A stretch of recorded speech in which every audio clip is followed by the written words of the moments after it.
Regarde de ce grand message concernant l'aigle. Amen, vous êtes prêts? Amen. Gloire au Seigneur. On va se lever sur le bien. On va lire la parole de Dieu. Amen. Donc, le message sur l'aigle. Le titre, c'est « Comme l'aigle ». Et nous lisons dans le livre de Job, au chapitre 39. C'est la deuxième partie. Nous avons vu la première partie. Alors, maintenant, c'est la deuxième.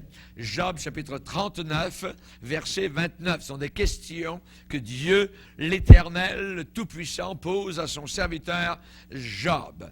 Est-ce par ton intelligence que l'épervier, ou encore l'aigle, prend son vol et qu'il étend ses ailes vers le midi? Est-ce par ton ordre que l'aigle s'élève et qu'il place son nid sur les hauteurs? C'est dans les rochers qu'il habite, qu'il a sa demeure, sur la cime des rochers, sur le sommet des monts. De là, de ce point de vue-là, il épie sa proie, il plonge au loin les regards, ses petits boivent le sang. Et là où sont des cadavres, l'aigle se trouve. Amen. Père, nous voulons te bénir et te remercier pour ta parole qui est si vivante, si riche, Seigneur, non seulement d'informations, mais aussi, Seigneur, de spiritualité, de puissance, de force, d'énergie que tu nous communiques au travers de ta parole. Te bénissons pour cette nourriture, Seigneur, que ce soir encore nous voulons retirer, Seigneur, de cette assemblée. Nous sommes venus de près ou de loin pour entendre ton conseil, pour être secourus dans nos besoins, pour être fortifiés dans nos âmes et pour aller un peu plus loin, plus près de toi, Seigneur. Nous te prions ces choses dans le nom merveilleux de ton seul et unique Fils, Jésus-Christ, notre Sauveur et notre Maître. Amen. Et tout le peuple dit Amen. Amen. Vous pouvez vous asseoir, frères et sœurs. Alléluia. Comme l'aigle. Donc, nous avons vu l'autre jour spécialement certaines caractéristiques de l'aigle et nous savons évidemment qu'il y a plusieurs passages de la parole de Dieu qui comparent certaines caractéristiques d'un animal avec les hommes. Par exemple, vous vous rappelez simplement, Jésus a dit d'être simple comme des colombes, voyez, mais rusé comme un serpent.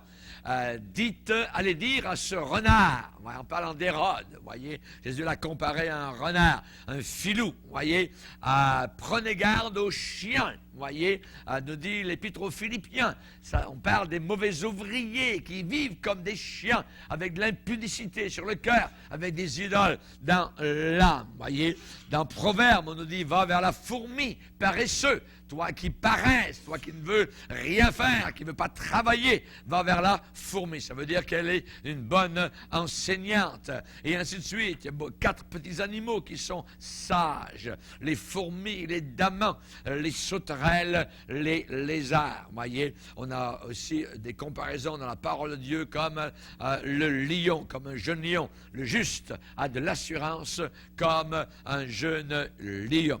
Nous avons vu les qualités particulièrement de l'aigle, voyez, évidemment, donc, il y a des qualités physiologiques particulièrement impressionnantes de voir un aigle en liberté avec ses grandes ailes ouvertes au-dessus des forêts, évidemment, du Canada ou de l'Afrique ou n'importe quel pays ou en Europe. Évidemment, il n'y a pas d'endroit où l'on ne trouve pas des aigles ici-bas sur cette terre. On sait que l'aigle, généralement, a des capacités physiques qui sont là pour imposer le respect par sa stature, par sa grande taille physique, et ça peut faire peur, évidemment, donc, à ses adversaires. On sait qu'il y a des hommes qui ont été comme des aigles. L'apôtre Paul, particulièrement, était un aigle. Apollos, Noé, Pierre, Étienne, Job, Daniel, Martin Luther, Finney, Jean Hus, et ainsi de suite. Beaucoup d'hommes. Donc, au travers des âges et des siècles de l'Église, des chrétiens chrétiens, évidemment, qui ont eu cette caractéristique de l'aigle. Quelle sorte de chrétiens voulons-nous être? Voyez, des poules de basse-cour ou des aigles, voyez, qui volent dans les airs, voyez. Alors, nous allons voir, évidemment, nous allons continuer ce que nous avons vu l'autre jour, voyez. On a vu que l'aigle, particulièrement, eh bien, était très rapide, très léger. Son vol est d'une agilité incroyable, voyez. Et la Bible dit que nous ne devons pas non plus nous embarrasser des choses de la vie si nous voulons plaire à celui qui nous a enrôlés. Rejetons tout fardeau et le péché qui nous enveloppe si facilement et courons avec persévérance dans la carrière qui nous a été ouverte. Alléluia, gloire au Seigneur. On a vu aussi que l'aigle était très combatif, voyez, plein de vigueur, voyez, le bec recourbé avec vers la pointe, des doigts, des serres très fortes, voyez, puissantes, des ergots pour prendre, voyez, les animaux. Un aigle est capable d'emmener directement une brebis dans les airs, voyez, sans aucun problème, voyez. Et évidemment, on nous appelle, nous, à renouveler nos forces comme l'aigle, voyez.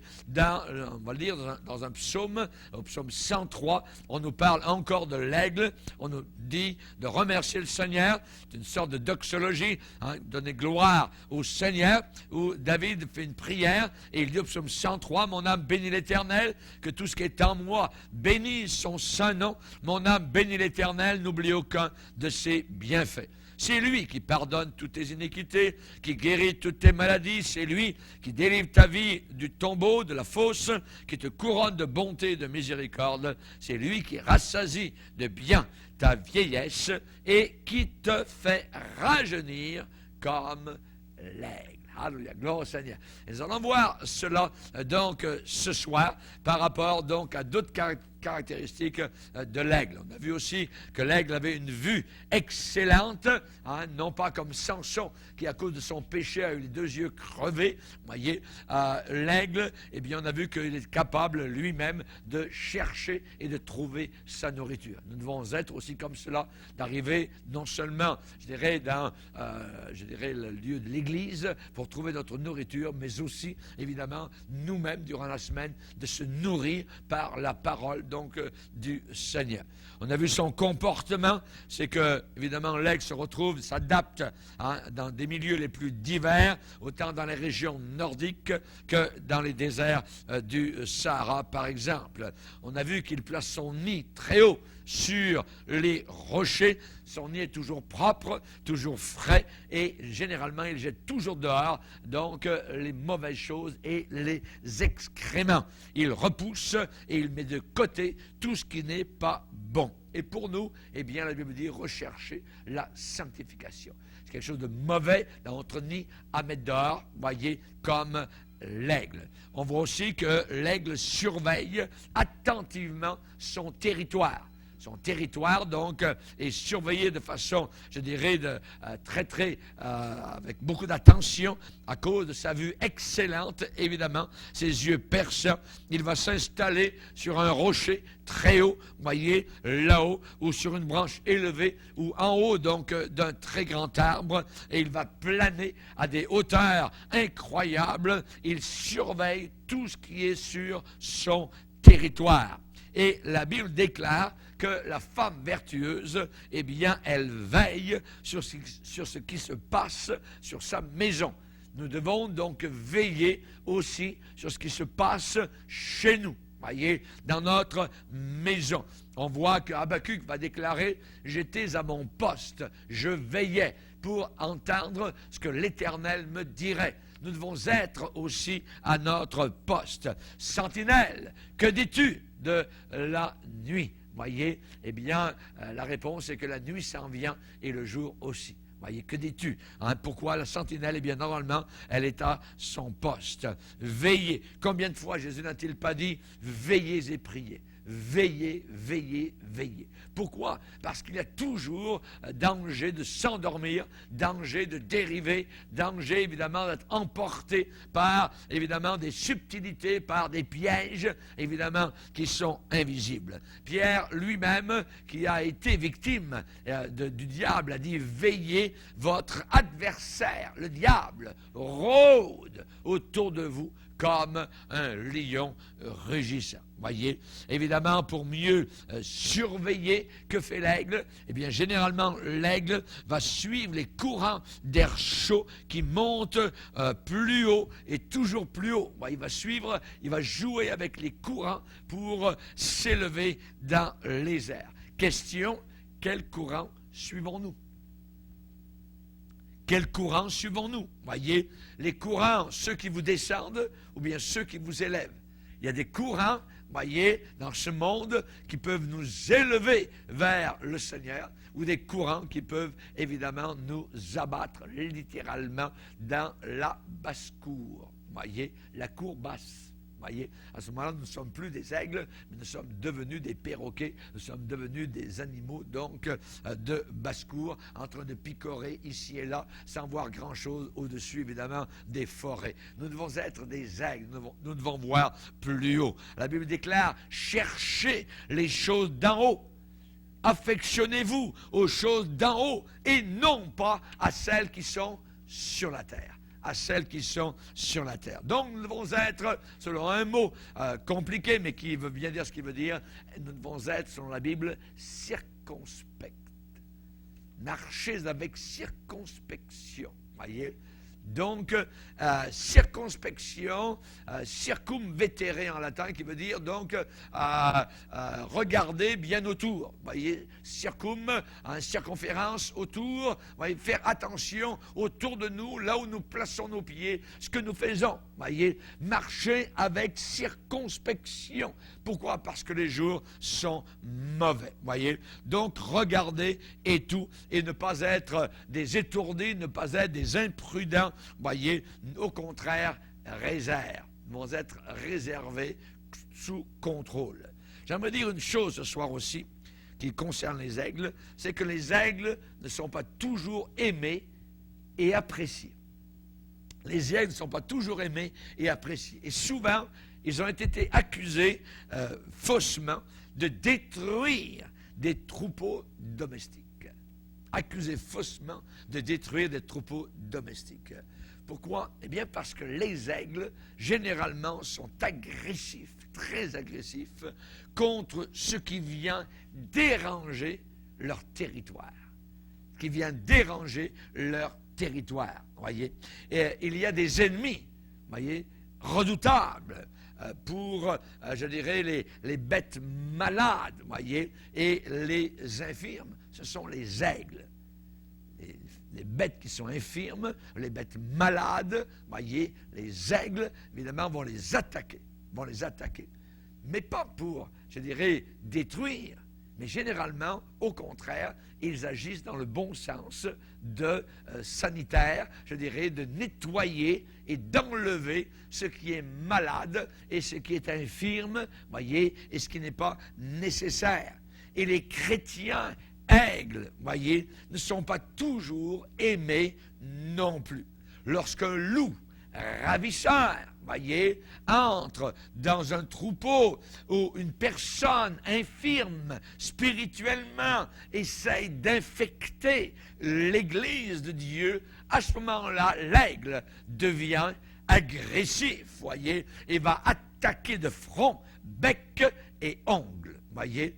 Pourquoi? Eh bien, parce qu'il y a justement un danger d'infection, parfois à l'intérieur du corps de Christ. Et Paul, qui était un aigle dans ce sens-là, eh bien, attaquait les loups, attaquait évidemment tout ce qui était malade, tout ce qui était corrompu, tout ce qui était infirme, ou tout ce qui était péché, donc à l'intérieur donc du corps de Christ. Jésus a dit, on dira faussement de vous toutes sortes de mal à cause de moi. À cause de moi, voyez. Et à ce moment-là, eh bien, le chrétien est généralement vu comme manquant d'amour. Voyez, on l'accuse faussement, évidemment, hein, mais ce genre d'amour-là, on a parlé l'autre soir, n'est pas l'amour décrit, évidemment, dans la parole de Dieu. Si vous avez un enfant que vous aimez, évidemment, vous allez l'entourer, vous allez éloigner l'infection qui pourrait être autour de lui ou les mauvais amis, ainsi de suite. Et dans l'Église de Dieu, eh bien, un pasteur aigle, eh bien, va attaquer littéralement, je dirais, les loups, les renards, les fouines, hein, tout ce qui veut évidemment donc passer au travers les serpents et choses semblables. On sait généralement qu'il y a des hommes de Dieu aigles comme particulièrement un qui me vient à l'idée, Naboth. Vous voyez, Naboth qui aimait le Seigneur. Et évidemment, il y a eu là une fausse prophétesse qui s'appelait Jézabel, qui a écrit des lettres pour accuser Naboth, hein, et faire tuer cet aigle, cet homme de Dieu qui aimait le Seigneur. Vous pouvez lire son histoire dans 1 Roi 21. Elle a menti, évidemment, donc au sujet de Naboth, qui a déclaré « Je ne donnerai pas l'héritage de mes pères ». Et dans la famille de Dieu, véritable et authentique, nous ne donnons jamais l'héritage de nos pères. Voyez, notre héritage, nous voulons le garder. On se rappelle Akab, ce méchant roi qui a fait face à un aigle qui s'appelait Élie. Voyez, et Akab lui dit, est-ce toi, Élie, qui jette le trouble en Israël? Tu jettes le trouble, tu es un troublemaker, Élie, tout ça. Et Élie de répondre, ce n'est pas moi qui jette le trouble, c'est vous qui jetez le trouble en Israël parce que vous avez abandonné les commandements de l'Éternel. Les fauteurs, je dirais les troublemakers, ce sont ceux qui ont abandonné la parole de Dieu et qui créent du trouble à l'intérieur, évidemment, du corps de Christ. Évidemment, ces chrétiens aigles sont généralement vus comme manquant d'amour, comme étant trop durs. L'apôtre Paul était aussi un aigle, et un jour il a écrit aux Corinthiens en disant « Je ne vous aime pas », point d'interrogation. « Je ne vous aime pas, Dieu le sait ». Pourquoi? Parce que maintenant le bruit courait que Paul ne les aimait plus, voyez, parce qu'il était trop dur, voyez. Et ce n'est pas d'aujourd'hui, évidemment. Aujourd'hui, les gens n'aiment pas, voyez, ou résistent, évidemment, donc, à cet amour, ce genre d'amour authentique et véritable. Ils pensent que c'est juste l'amour, la douceur, puis de la tendresse, puis frotter dans le sens du poil. Ce n'est pas cela. L'amour, c'est dire la vérité. Amen. Et évidemment, si on aime quelqu'un, on va lui dire les vraies choses. Et Paul de dire dans 2 Corinthiens, chapitre 11, verset 11, « Je ne vous aime pas, Dieu le sait. » Amen. Et dans 2 Corinthiens, chapitre 12, verset 15, il va leur dire « Du sais-je », c'est une expression, vieille expression française, hein, même si je devais, « Du sais-je, en vous aimant davantage, être moins aimé de vous. » En vous aimant davantage, être moins aimé de vous. Donc, les chrétiens aigles ne sont pas toujours aimés, ne sont pas toujours, évidemment, donc, appréciés. Pourtant, ils sont très utiles, voyez, les aigles, hein, pour la sélection naturelle, pour l'élimination des maladies, donc, dans les troupeaux. On sait que l'apôtre Paul, dans ses adieux aux anciens d'Éphèse, eh bien, leur a dit de prendre soin, évidemment, aux troupeaux, de paître l'Église du Seigneur qui s'est acquise par son propre sang. Et il va les avertir en disant, je sais, hein, il va leur dire, soyez des aigles. Voyez, faites bien attention. Il s'introduira parmi vous, après mon départ, des loups cruels qui n'épargneront pas le troupeau. Et qu'il s'élèvera du milieu de vous des hommes qui enseigneront des choses tordues, des choses pernicieuses, pour entraîner les disciples après eux. Voyez? Donc veillez, voyez, rejetez, repoussez, évidemment, les fabuleux, les blablateurs, les beaux parleurs, hein, les séducteurs, ceux qui veulent entraîner les disciples après eux, sont des gens qui provoquent des divisions, nous dit la parole de Dieu, et nous devons faire attention donc évidemment à cela. Alors, pourtant les aigles ont un rôle essentiel, ont un rôle, je dirais, bénéfique pour les troupeaux, et Paul qui était un aigle pouvait dire à Tite, éloigne de toi après un premier et un deuxième avertissement. Pardon. Et un deuxième avertissement, celui qui provoque des divisions. Éloigne de toi ce genre de personne. Après un premier et un deuxième avertissement, donc ça suffit, pas de troisième, ça ne servira à rien. Celui qui provoque des divisions parmi les frères et parmi les sœurs, sachant qu'un homme de cette espèce, cette race, est perverti en se condamnant lui-même. En se condamnant lui-même. On sait que parfois dans les troupeaux et dans les régions, je dirais, des montagnes, on a déjà tué des aigles que l'on croyait nuisibles. Et combien d'hommes de Dieu ont été tués? On a voulu leur fermer leur bouche, voyez, depuis Abel, voyez, hein, qui justement amenait la parole de Dieu, qui était non pas nuisible, mais qui était très utile, évidemment, mais on les a donc tués. Et ça a fait plus de dégâts qu'autrement. On se rappelle Michée, par exemple, un homme de Dieu, qu'on a mis au pain et à l'eau, particulièrement parce qu'il avait donné le bon conseil du Seigneur, et on l'a mis en prison lorsqu'il est arrivé devant le roi. Le roi, il y avait deux rois, et un des rois a dit, il y a bien un homme encore par qui on pourrait consulter l'Éternel, mais je le hais. Je le hais. Il n'a rien de bon à me dire. Évidemment, c'est lui qui est dans le mauvais sens. Voyez. Fait que l'homme de Dieu n'a rien de bon à dire vis-à-vis des méchants. Voyez, sinon qu'il se tourne vers le Seigneur et qu'il se repente. Alors, il a été au pain et à l'eau, on l'a mis en prison, et Michée a dit, si tu retournes roi vivant de la bataille, eh bien, c'est que Dieu n'aura pas parlé de moi. Et il est revenu dans son char, mort au milieu de son sang. Et à l'endroit où le sang de Jézabel, sa femme, avait coulé, eh bien, les chiens ont léché son propre sang, le sang d'Akab. On ne se moque pas donc de Dieu.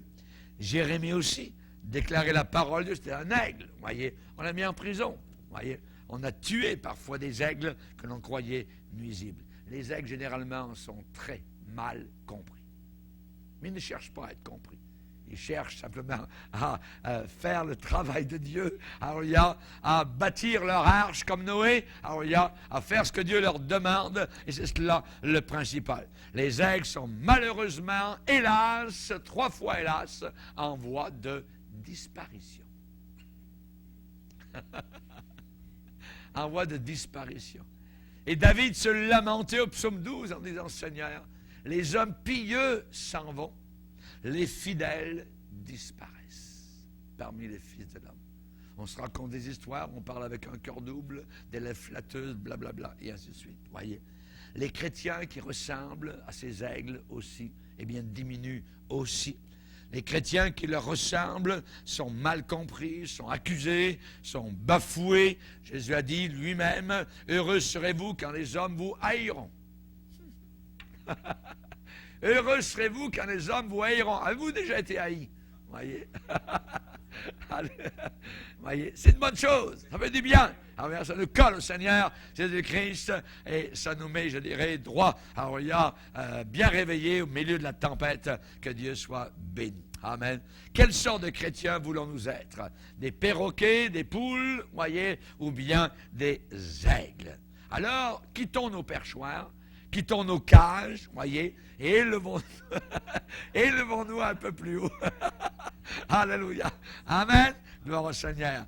Recherchons les choses d'en haut. Amen. Colossiens chapitre 3 nous dit, alléluia, de monter, d'étendre nos ailes de la foi. Amen. Et sous le vent de l'Esprit, allons dans la présence du Seigneur. Alléluia. Lorsque Jean a vu le trône de Dieu dans la gloire, au chapitre 4 de l'Apocalypse, il a vu des êtres vivants. Il en a vu un qui était comme un aigle. Alléluia. Gloire au Seigneur. Et que Dieu puisse nous faire de nous des petits aiglons. Alléluia. Gloire au Seigneur. Que nous puissions plaire au Seigneur. Élevons-nous plus haut. Élevons-nous encore plus haut vers le Seigneur. Amen. La Bible dit qu'il y a certaines personnes qui ne pensent qu'aux choses de la terre. C'est leur perdition. Ils ont juste les choses de la terre dans leur pensée. Ils font toute leur pensée, c'est leur ventre, c'est leur sensualité. C'est juste les choses de la terre. Voyez, ils ne pensent qu'aux choses de la terre. Paul a dit, j'en parle en pleurant. Voyez, leur fin sera la perdition. Leur fin sera la perdition, l'enfer éternel. C'est abominable. Ils ne pensent qu'aux choses de la terre. Et dans Ésaïe 40, on va aller lire un beau passage au verset 31. Ésaïe 40. Alléluia. Gloire au Seigneur. Ésaïe 40, verset 30. Verset 29, hein, il est dit que Dieu donne de la force à celui qui est fatigué et il augmente la vigueur de celui qui tombe en défaillance. Les adolescents se fatiguent, se lassent, les jeunes hommes chancellent, mais ceux qui se confient, ceux qui s'attendent au Seigneur, qui se confient en l'Éternel, renouvellent leur force. Leur force est renouvelée. Ravitaillement en plein vol. Amen. Alors, gloire au Seigneur. Leurs forces sont renouvelées. Ils prennent le vol comme les aigles. Alléluia. Ils courent et ne se lassent pas. Amen. On ne se tanne pas du Seigneur. On n'est pas fatigué du Seigneur. On n'est pas fatigué. On n'est pas lassé de la vie chrétienne. Non. Alléluia. C'est merveilleux de jour en jour. Plus nous approchons. On a trop voyagé. On a fait trop de chemin pour retourner là-bas. On veut aller là-haut vers la présence merveilleuse du Sauveur. Il marche et ne se fatigue pas. Amen. Il marche et ne se fatigue pas. Que Dieu soit béni. Rappelez-vous la description de l'aigle dans le livre de Job. Il est dit, l'aigle s'élève. Amen. L'aigle s'élève, il place son nid sur les hauteurs. Il habite où? Il demeure où? Sur des rochers, sur la cime des rochers. Pas uniquement les rochers, sur la cime des rochers, sur le sommet des monts. Il plonge au loin ses regards. Il se trouve là où sont les cadavres, où est la viande, où est la nourriture. Et ses petits boivent le sang. Alléluia. Jésus a dit, amen, nous sommes les petits du Seigneur. Les petits enfants, nous buvons le sang. Si quelqu'un boit mon sang, il aura la vie éternelle. Si quelqu'un mange ma chair, amen, nous nourrissons, alléluia, des cadavres de Christ qui n'est plus sur la croix. Amen.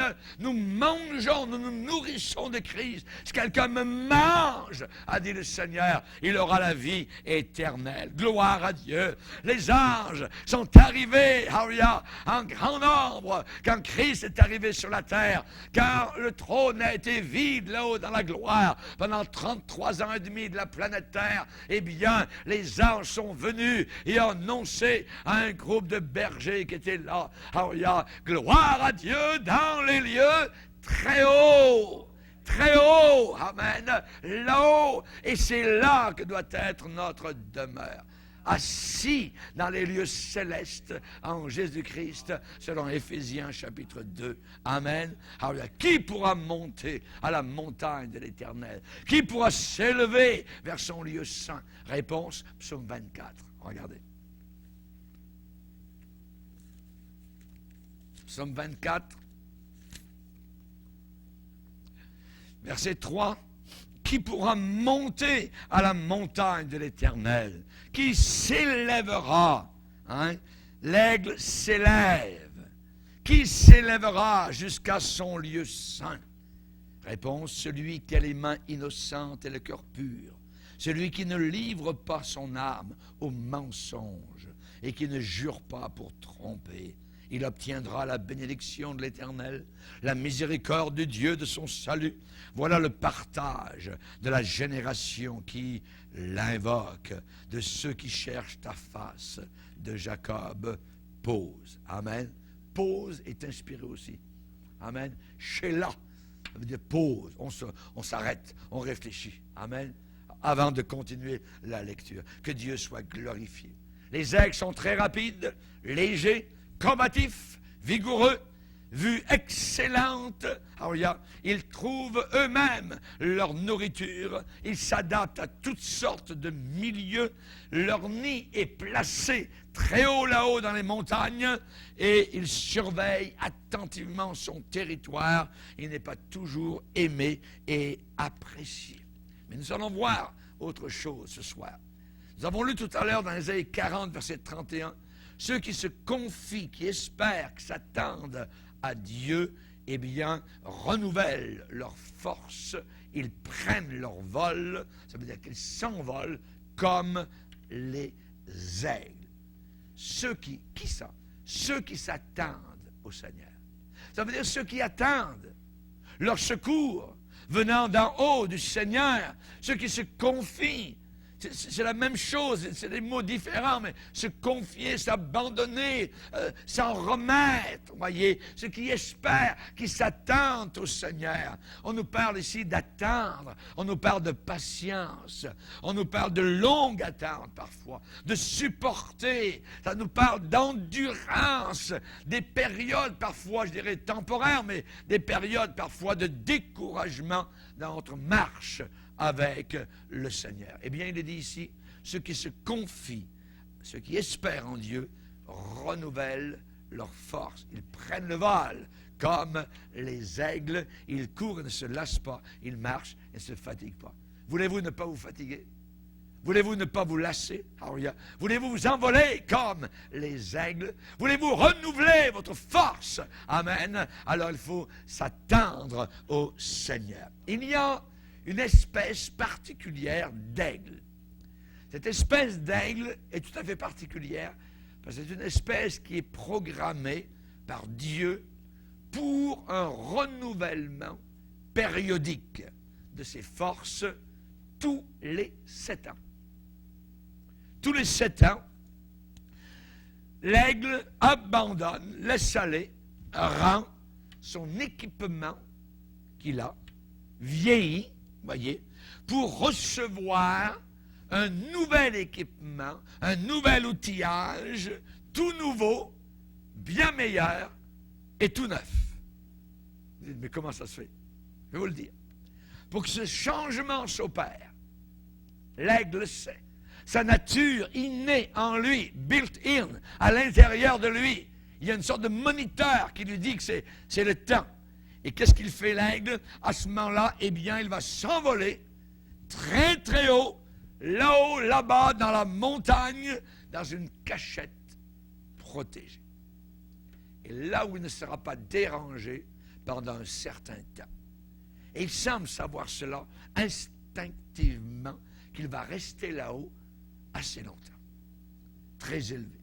La Bible parle, les hauteurs, Job, les cimes des rochers, le sommet des montagnes, Job 39. Qu'est-ce qui se passe? 3 choses se passent. Au point de vue de ses plumes, la première chose que l'aigle fait, là-haut, dans ce lieu de réclusion, il ouvre le bec et il arrache toutes les plumes de ses ailes. Il arrache toutes les plumes de ses ailes qui lui permettaient de voler. Les bonnes plumes qui lui ont aidé à vivre pendant plusieurs années, il les enlève, il les arrache avec son bec, il les ôte sans pitié, il les arrache avec la racine. Et le sol autour de lui en est recouvert de ses plumes, voyez. L'aigle qui était auparavant si magnifique a l'air maintenant pitoyable. Mais attendez, ce sera pire encore plus tard, voyez. Maintenant, il est démuni de ses plumes qui lui servaient à voler. Deuxième chose qu'il va faire là-haut, ses serres, ses griffes, voyez. Il va aussi les arracher. Ces griffes qu'il avait utilisées pour attraper ses proies et sa nourriture, maintenant, il va être démuni de ses serres qui lui servaient à saisir sa nourriture. Il n'a plus qu'une seule chose qui lui reste, et pas pour très longtemps, son bec. Son bec, grand et puissant, doit aussi disparaître. Et l'aigle se l'arrache lui-même. Comment? En le frottant à l'angle d'un rocher, contre les rochers, à côté de son refuge, et à la fin, il ne reste plus rien de son bec, seulement un grand trou. Plus de bec. Là où auparavant se trouvait le bec, maintenant, il n'y a plus qu'un trou. Imaginez. Plus de plumes, plus de serre, plus de bec. Le croiriez-vous? Ses plumes, ses serres et son bec qui faisait de lui un aigle si beau, voyez, en jouant au travers, évidemment, donc, des courants, alors il y a montant, ascendant, hein, eh bien, il n'a plus de plumes. Il ne peut plus voler. Ses serres, il ne peut plus attaquer, il n'en a plus. Et son bec, c'est un beau trou qu'il a là. Il a l'air vraiment, je dirais, presque idiot. Vous voyez? Il est réduit à n'être plus que l'image d'un bébé oiseau, sans aucune défense, mais, malgré maintenant son manque d'équipement, il s'attend à Dieu. L'aigle s'attend à Dieu. Entre-temps, il attend. Et il attend. Et il attend encore. Le Seigneur a créé l'aigle très, très patient. Ceux qui se confient en Dieu renouvellent leur force. Renouvellent leur force, comme l'aigle. Vous dites, mais comment ça se passe? C'est pas comme la manière que je pensais. Oui. Non, c'est pas la manière que nous pensions non plus souvent. C'est en disant, Seigneur, qu'est-ce qui m'arrive? J'ai plus de plumes, j'ai plus de serre, plus de bec, j'ai plus rien. J'ai l'air d'un vrai fou, d'une vraie folle, tout ça. Oui, pas grave, laisse faire. Vous connaissez l'expression? Vous connaissez l'expression, Aria? Jésus qui a dit, Aria, que si un arbre porte du fruit, il l'émonde. Il l'émonde. C'est un peu le même système, voyez. Après quelques semaines de fidélité à son appel d'aigle, quelque chose commence à se passer. Quelque chose commence à se passer. Soudain, sur ses ailes, de nouvelles plumes commencent à arriver, à pousser, fortes, neuves, parfaites, qui commencent à frayer leur chemin, à frayer leur passage. Elles prennent leur place sur ces longues ailes, voyez, remplaçant les vieilles plumes tout usées, qui sont là tout autour du nid, voyez. Ensuite, de nouvelles serres commencent à pousser, plus grandes et plus puissantes, plus fortes, voyez, que les anciennes, qui commencent à émerger, à pousser, à se montrer, à voir le jour. Voyez, elles ne sont pas craquelées comme les vieilles serres usées par le travail de l'aigle. Et un nouveau bec, tout brillant. Voyez, on aura envie de prendre les yeux de l'aigle et puis d'aller regarder par en avant comment c'est. Voyez, un nouveau bec, un tout brillant, commence à faire son apparition bien meilleure que l'ancien, qui avait été ébréché par les rochers, par les os, voyez, des victimes, hein, et ainsi de suite, voyez. Et alors que l'aigle s'attend au Seigneur, il est complètement et totalement renouvelé. Et à tout cela, et dans tout cela, dans tout ce processus, l'aigle ne fait rien. Il ne contribue à rien. Tout se fait tout seul. Il n'a seulement que le besoin et le désir de se faire renouveler. Il faut qu'il monte là-haut. Il sait que c'est son temps. Voyez, environ tous les septennats. Il est en réclusion là-haut. Tout va tomber et tout, quelques semaines plus tard, va être renouvelé. C'est la raison pour laquelle la Bible déclare ici dans Ésaïe 40, voyez, on va le relire. Vous allez bien voir ce mot sur lequel on passe, parfois de façon totalement anodine, inaperçue. Dieu, verset 29, donne de la force à celui qui est fatigué. Il augmente la vigueur de celui qui tombe en défaillance. Les adolescents se fatiguent, se lassent, les jeunes hommes chancellent, mais ceux qui se confient, qui s'attendent à l'Éternel, renouvellent. Ce mot renouvelle, nous le comprenons là maintenant par rapport à l'aigle. Voyez, renouvellent leur force. Ils prennent le vol comme les aigles. Comme les aigles. Dans tout ce processus, l'aigle ne contribue absolument à rien du tout. Et quand cette longue attente a pris fin, l'aigle étend de nouveau ses grandes et belles et nouvelles ailes. Et il prend son essor. Il est plus grand et plus fort que jamais. Pourquoi? Parce qu'il a abandonné tout ce qu'il possédait. Il a abandonné tout ce sur quoi il comptait pour recevoir ce que Dieu avait pour lui. La Bible dit, qu'as-tu que tu n'aies reçu? Rappelez-vous quand vous êtes venu sur la terre. Voyez, vous n'aviez pas grand-chose. Pas grand-chose, voyez. Nous sommes venus avec des petits poings fermés, voyez. Et nous repartirons avec les mains ouvertes. Qu'as-tu que tu n'aies reçu? Tout ce que nous avons, tout ce que nous sommes, nous l'avons reçu. Dieu a été avec nous. Dieu nous a conduits. Dieu nous a parlé. Dieu nous a sauvés. Le Seigneur nous a révélé son Fils merveilleux. Alléluia. C'est glorieux tout cela. Ceux qui se confient, ceux qui espèrent en l'Éternel, renouvellent. Ce renouvellement est important. On ne peut pas faire un bond de 40 heures d'un coup dans la vie chrétienne. Ou même un an. Ou même un mois. Alléluia. Il faut y aller par étapes. Et avoir ce renouvellement continuel, le renouvellement de nos pensées.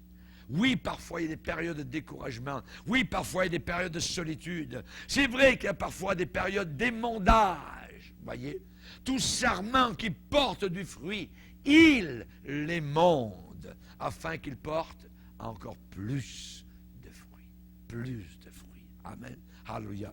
Oui, parfois nous avons nos périodes désertiques, mais le Seigneur a promis dans Ésaïe, ils n'auront pas soif dans les déserts. Alléluia.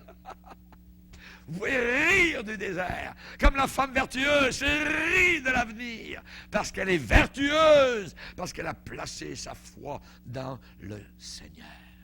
Ils n'auront pas soif dans le désert où il les conduira. Dieu m'a conduit ici. Dieu vous a conduit ici. Ce n'est pas nous qui nous conduisons. Amen. Il fera jaillir pour eux l'eau du rocher. Il fendra le rocher et l'eau coulera. Amen. Que Dieu soit glorifié.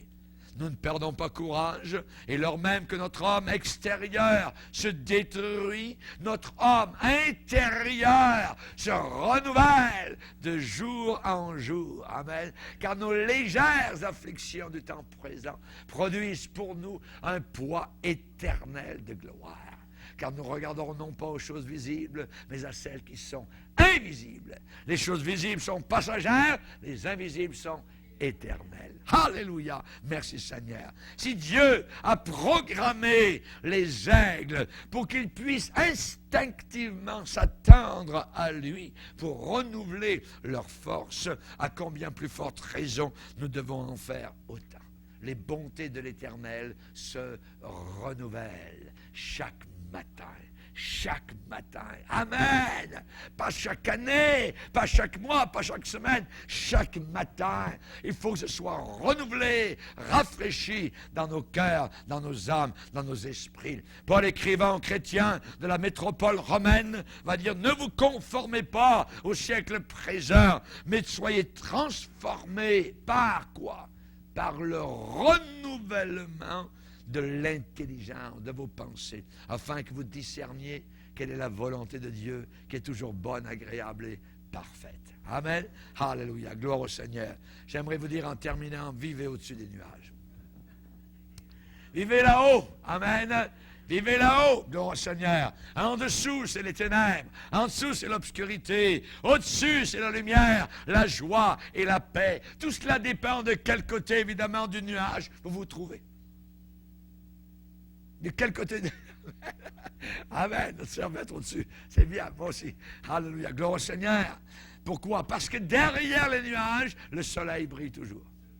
Toujours. Amen. Après la tempête, oui, vous pouvez être dans une tempête, mais après la tempête, votre soleil sera là de nouveau et votre ciel sera bleu. Dieu a préparé un horizon rayonnant derrière les nuages. Ça va briller de nouveau. Alléluia. Certains ont dit, jamais je ne pourrai plus être heureux. C'est fini. Non, non, non, non, non. Alléluia.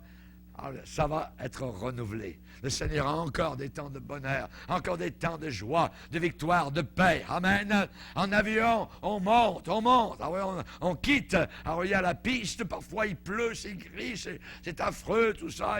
Ça vous donne la morosité, tout ça. Et quand vous montez, alors il y a une impression, en montant, une impression de joie, une impression de plaisir. Alors, et parfois, c'est vrai, on peut traverser une zone qui est orageuse. En montant, les nuages sont noirs. Voyez, mais soudain, pouf, rapidement, on vole au-dessus d'une étendue, je dirais, de lumière argentée, avec des beaux, je dirais, nuages blancs comme du coton, que c'est beau. Alors, et pourtant, il y a quelques instants, vous étiez complètement au-dessous, sous la pluie, alors au milieu de la je dirais, de la morosité. Voyez, merci Seigneur. Alors, et ce sont les mêmes nuages, mais pourtant, ils sont vus d'en haut.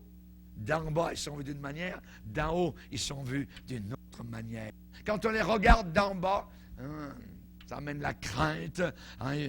Il fallait y pénétrer. Vous ne saviez pas, peut-être qu'il y a des grêles, peut-être des tornades là au milieu. Vous voyez, il y a de l'ombre, il y a de la préhension, la pluie, les vents, tout ça. Mais voilà que vous êtes maintenant passé au-dessus. Alors, maintenant sont les nuages devenus lumière. Le soleil brille à la surface. Alors, il y a d'une blancheur immaculée. Alors, le nuage est changé maintenant en couleur argentée. C'est le même nuage. C'est le même nuage, même bande de nuages. Mais l'impression qu'il nous fait dépend totalement du lieu où on se trouve. Quel côté on se trouve? En dessous, on est dans les ténèbres. Au-dessus, on est dans la lumière. Vivons à ce niveau élevé. Amen. Vivons sur le côté sunshine. Amen. Alléluia. Gloire au Seigneur. La place forte, le nid d'aigle. Amen. Alléluia. Gloire au Seigneur. J'ai prêché l'année passée en Italie et c'était un endroit, il y avait le nom de la ville, il y avait Vulturo. Vous voyez, le vautour. Vous voyez, c'était comme nid de vautour. Pas mais je sais qu'il y avait Vulturo, vous voyez, et nous avons besoin d'être dans ces endroits-là, amen, dans les nids d'aigle. Il s'élève, il place son nid sur les hauteurs. Place ton nid, amen, sur les hauteurs. Habite sur les cimes des rochers, sur le sommet des monts. Dans chaque vie, parfois, arrivent des nuages, c'est vrai, mais la manière dont nous sommes affectés dépend de la réaction que nous avons par rapport, évidemment, donc, à eux. Il y a deux réactions, c'est simple. La première, c'est se laisser aller, l'accablement, tristesse, découragement, renoncer à lutter, ou alors monter sur les ailes d'aigle, voyez, et poursuivre notre envol au-dessus des nuages, nous élever bien au-dessus de leur pouvoir de nuisance. Rappelez-vous que Jésus-Christ est assis à la droite de Dieu dans les lieux célestes, bien au-dessus de toutes les puissances maléfiques. Dans Éphésiens 1, il nous a dit que Christ est au-dessus de toute puissance, de toute autorité, de tout nom qui se peut nommer dans ce siècle-ci et dans le siècle à venir. Il est au-dessus, amen, de tout nom. Et c'est là-haut que nous devons faire notre nid, puisque dans Éphésiens chapitre 2, il est dit qu'il nous a ressuscités d'entre les morts. Amen. La nouvelle naissance est en réalité une résurrection et nous avons été transportés. Alors il y a des ténèbres dans le royaume du Fils de son amour, assis dans les lieux célestes en Christ. Reste à ta place là-haut. Amen. Dans le nid du vautour. Que Dieu soit glorifié. Père, nous te bénissons. Nous t'adorons pour ta présence. Te bénissons pour ta parole, Seigneur. Alléluia. Tu nous as ressuscités d'entre les morts, Seigneur. Tu nous as invités à prendre place ensemble avec ton Fils dans les lieux célestes.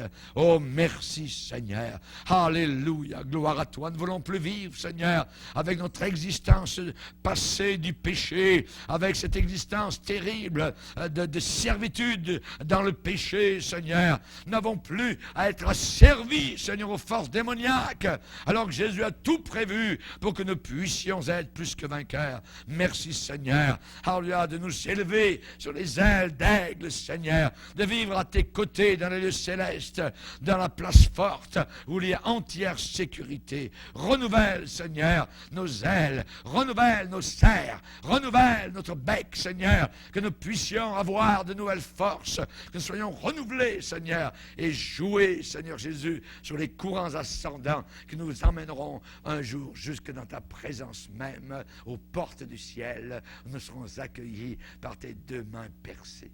Merci Christ, merci Jésus, amen. Et tout le peuple dit amen. On va se lever ensemble, frères et sœurs.